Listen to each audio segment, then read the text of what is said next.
My name is Sarah, and today happens to be CRI Open Day and a commissioning of our Multicultural Technology Park. I have with me two gentlemen. On my right is Innocent, and on my left is Dr. Asante. You're welcome to the show today. Thank Thank you you. so much. Okay, so I want you to tell me about yourself since you are actually the one in charge of the agroecology when it comes to CRI. Okay, so thank you, and good day to all the viewers and listeners. The agroecology and circular economy for ecosystem services is indeed one of the projects we have commissioned is Multicultural Technology Park today, and also conducted its regional policy guide, launched the policy guide today as well. And overall, the participation was good. There were a lot of discussions, inputs from different stakeholders, and a representation from private sector, civil society, development partners were super. In spite of the fact that we are all mourning in a national tragedy, we still encountered a lot of good experiences to demonstrate the unity and legacy that our departed souls were committed to. So indeed, the day has been fruitful. The day was filled with a lot of wisdom from the different stakeholders, and particularly the attention that we got, even from the speakers, to get committed to addressing the problems we want them to address, namely resolving GHG gas emissions, helping or facilitating the measurement through partnerships with other stakeholders and all that. Really has helped us to appreciate the event. Today's program was not only about CSIR or CRI Open Day, and there was something about AIDS for Years. Briefly, can you talk about AIDS for Years before Mr. Innocence comes in? Yes, so the ACE for years is an abbreviation for a project whose full meaning is Agroecology and Circular Economy for Ecosystem Services. Agroecology component seeks to advance the key principles. In fact, there are 13 principles that we often advocate around agroecology. But for the time being, we can mention recycling, input reduction, soil health, plant health, biodiversity as key principles that we need to advance. That is inclusive of the need to also promote economic diversification, food, natural resource management or governance. All these are part of the principles of agroecology. So if we are performing activities to advance these principles, it means that we are advancing agroecology. Apart from that, circular economy brings to bear the need for us to recycle and to prevent any waste in the agriculture sector. Why this is important is that when we do recycling of biomass, we are preventing and reducing the tendency to burn. Because when you burn in agriculture, you produce black carbon, which pollutes the atmosphere and makes the soil, reduces the soil fertility and makes the soil less fertile. Apart from that, all the community members who inhale the gases from the atmosphere will begin to suffer respiratory diseases. they stand the risk of experiencing respiratory conditions as a result of inhaling the smoke, which contains black carbon in the atmosphere. So agroecology and circular economy comes together, and we say that when they come together, they promote ecosystem services. Ecosystem services can be seen in the services that we get from our soils on our lands, the services that we get from water bodies, the services we get in the atmosphere. The soil is naturally supposed to give us good food. It's supposed to support the growth of plants, healthy plant of course. It's supposed to produce mushrooms for us to enjoy. But unfortunately, because of several chemical inputs, high level of chemical inputs, we tend to have reduced support from the land. A lot of places you cannot find the soil to be productive. They cannot support plants, they cannot support mushrooms, they cannot support colocasia because the chemical load in the soil has made the soil acidic. All the microorganisms in the soil are dead and extinct. And so the soil is not healthy. When we talk about water bodies, excessive use of chemicals, when it rains, because you have used a lot of the chemicals, whether pesticide, weedicide, fertilizer, excessive fertilizer, chemical fertilizers, during rainfall, they wash into the water bodies. And the fishes in the water bodies begin to suffer. And it takes away the oxygen that you normally have in the water aquatic body to provide oxygen to the living organisms. And so the organisms in the water bodies will die. When they die, it means that you have reduced the soil, the water body, from being a living ecosystem for life, to support life. So soil is supposed to support plants and animals, water bodies for aquatic organisms, but with excessive chemical inputs, all these products, all these services begin to be lost. That's why we are trying to advance ecosystem services. Thank you. So then, on my right, Mr. Innocent, I want to know more about you. Yeah, thank you. So tell me about yourself. Thank you so much. I'm Innocent Antoine Weji. I'm from Benin. I'm the Executive Director of Youth Initiative for Land in Africa, which is a Pan-African organization working to promote and advocate for youth and women land rights.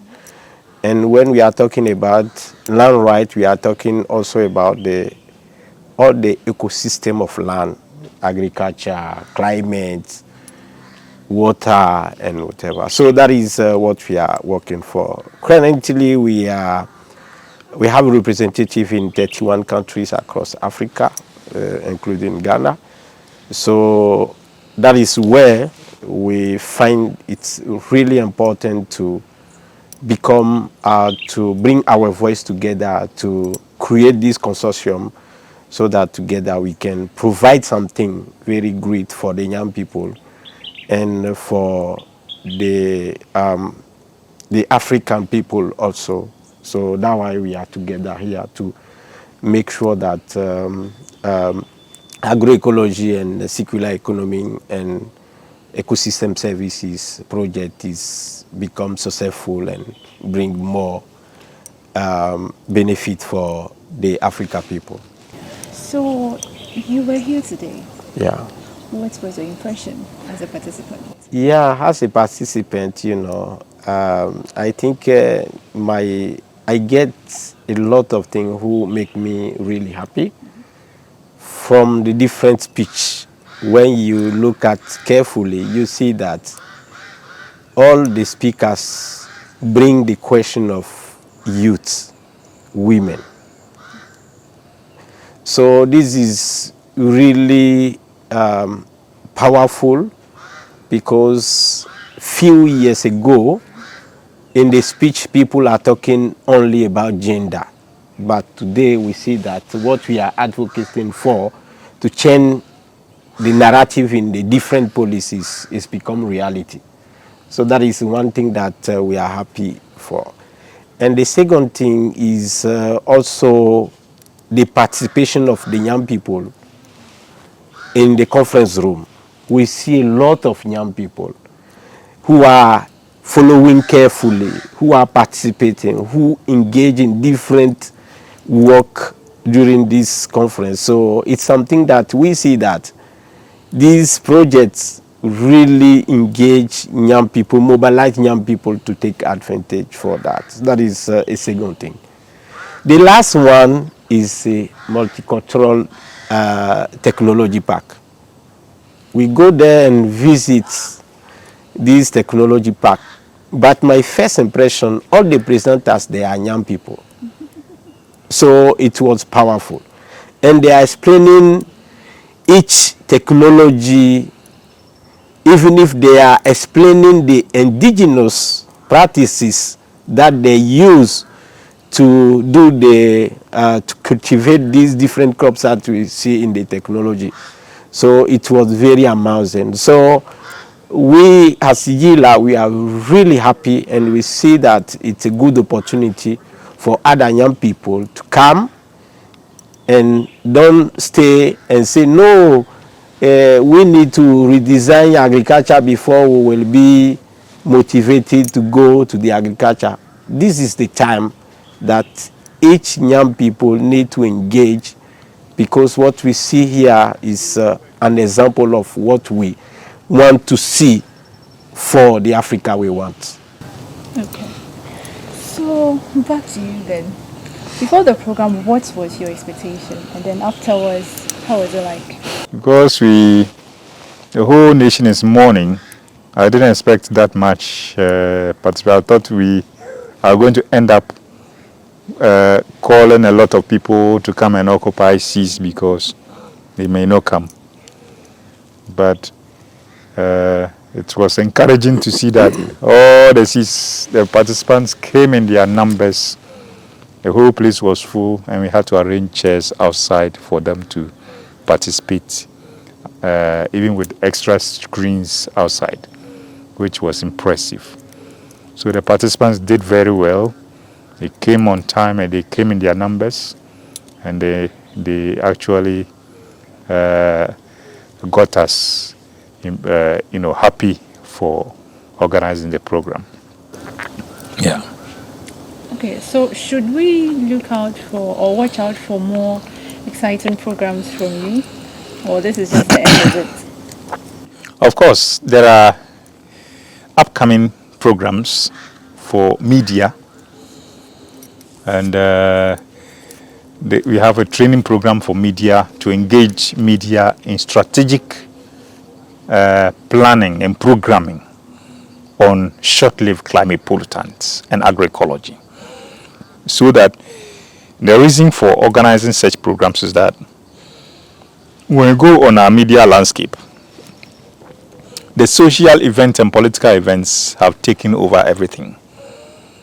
So a lot of the listeners and viewers don't have any idea on environmental sustainability. They don't have any idea on agriculture and agroecology. So when it comes to taking action to solve the problem, they are not aware. So we'll be organizing the media strategic planning and programming workshop so that they will actually be taken through how to ensure that their viewers and listeners constantly get messages on agriculture sustainability, so that the wider population can be educated through the media, and over time we can have the mass action we need to bring the change we want to see. So that's for the media.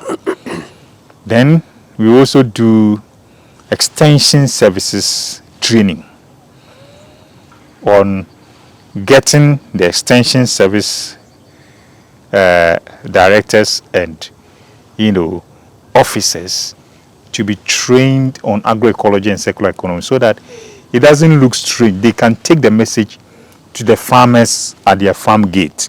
When they meet the farmers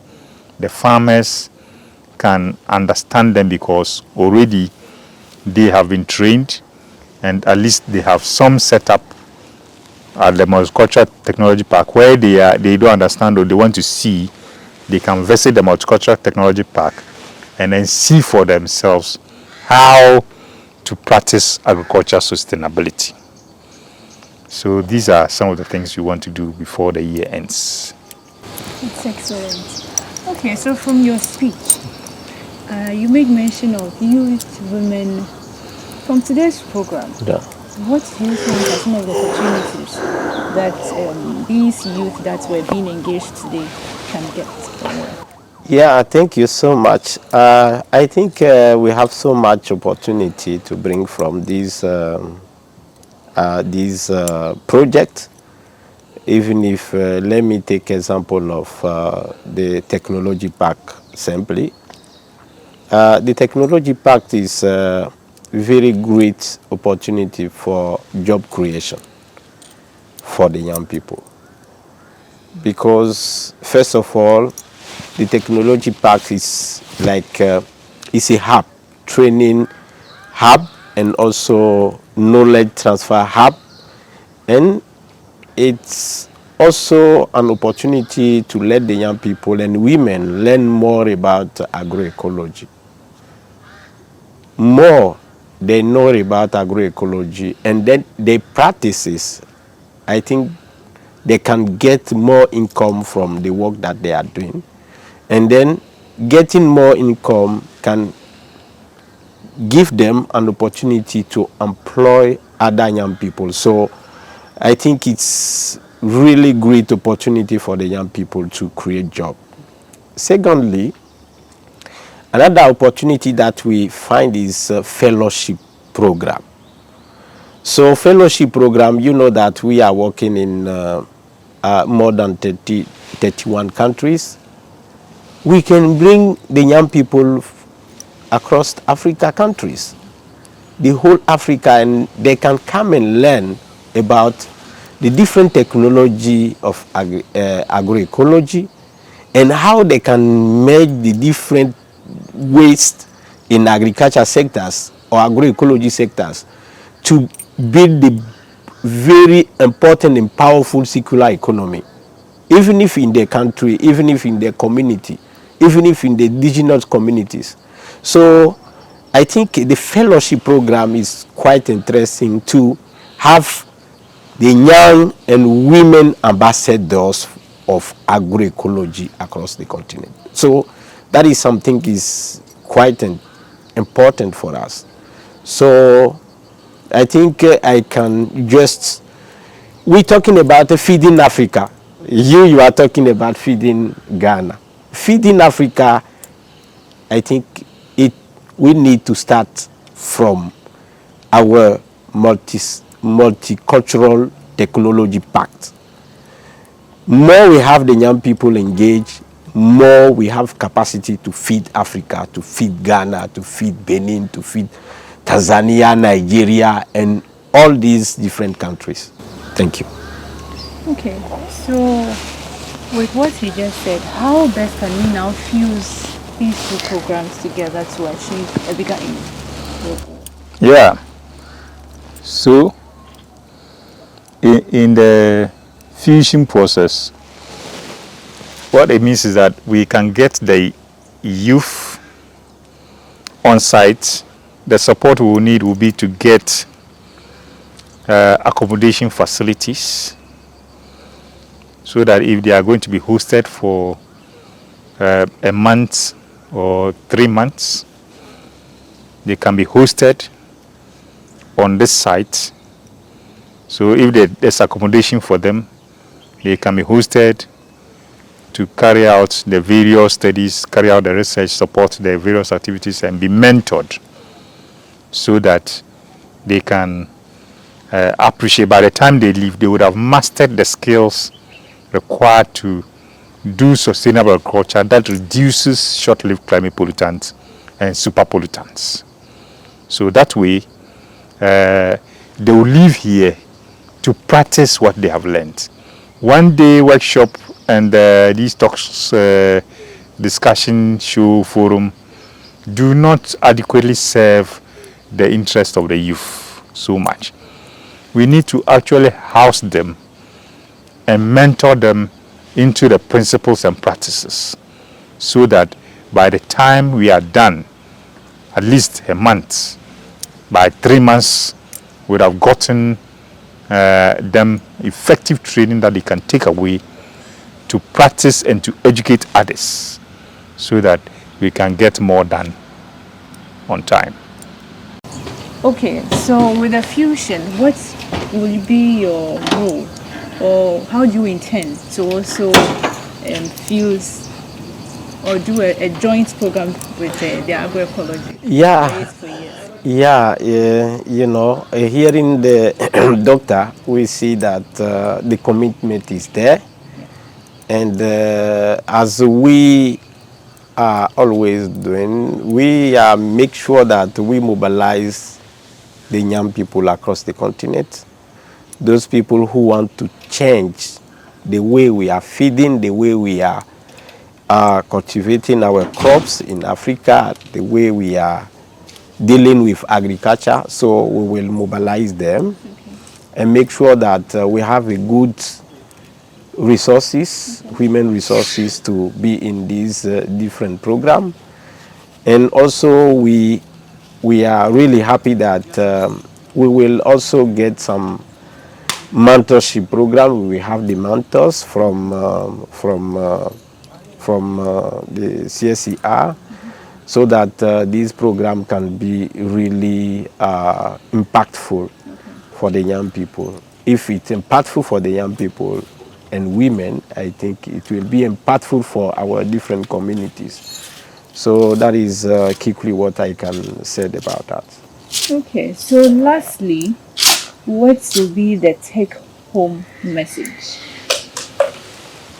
Yeah, we expect that we can have reduced agriculture emissions and also promote agriculture productivity simultaneously. So that should happen, and as everybody is going about their duties, we expect that we reduce also the amount of chemical inputs that go into our food systems and replace them with organic and environmentally friendly inputs that can also enhance our health and longevity as we consume such food commodities. So we expect everybody on board. We expect religious people to be discussing environmental sustainability issues, food safety issues during they meet in churches, when they meet in the mosque. We expect policymakers to ensure that the policies they are making are supporting the reduction of emissions and promoting agricultural productivity at the same time.